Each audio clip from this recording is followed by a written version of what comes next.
In episode 57, iPifflE on Hinduism's, Buddhism's, and Bahai's view of sin. In Hinduism, any action by an individual that creates negative karma is a sin. By violating moral and ethical codes, this will automatically bring about negative consequences. As sin is referred to in other religions, there is no exact equivalent to sin in the Hindu faith. Instead, Hindus use the word papa to refer to actions which bring unfavorable or negative consequences. Papa bears no relation to a specific divine will in the absolute sense, but rather it is more humanistic in nature and governs human interaction both with each other and in the natural world. Buddhism also believes in the principle of karma.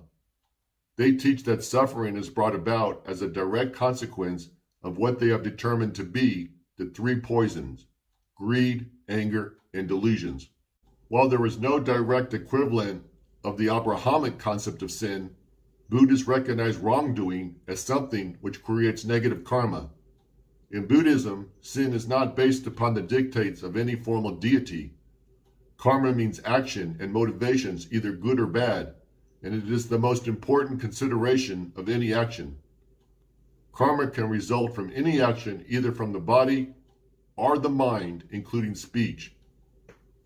Depending on whether a person's actions brings good or bad results also determines whether the karma is good or bad. A person needs to cleanse the body and mind of all negative karma, which stands in the way and can prevent his liberation from the vicious circle of rebirth. This purification of bad karma can reduce suffering and finally cause a person to reach nirvana, which is the ultimate state of enlightenment. An enlightened being is completely selfless and becomes liberated of all future suffering and karmas, and will not be automatically reborn again.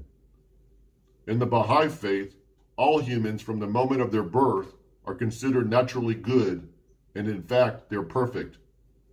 They teach that every person is fundamentally a spiritual being. God created humans out of an abundance of love and compassion for us. Bahai teaches that the human heart can be compared to a mirror. If a mirror is turned away from the sun, no light is reflected back. So that if a person turns away from God, he is then no longer capable of receiving God's love. In this regard, even if man is basically good, sin would be turning away from doing what is right. Thank you for listening, and hope you will join me in my next video.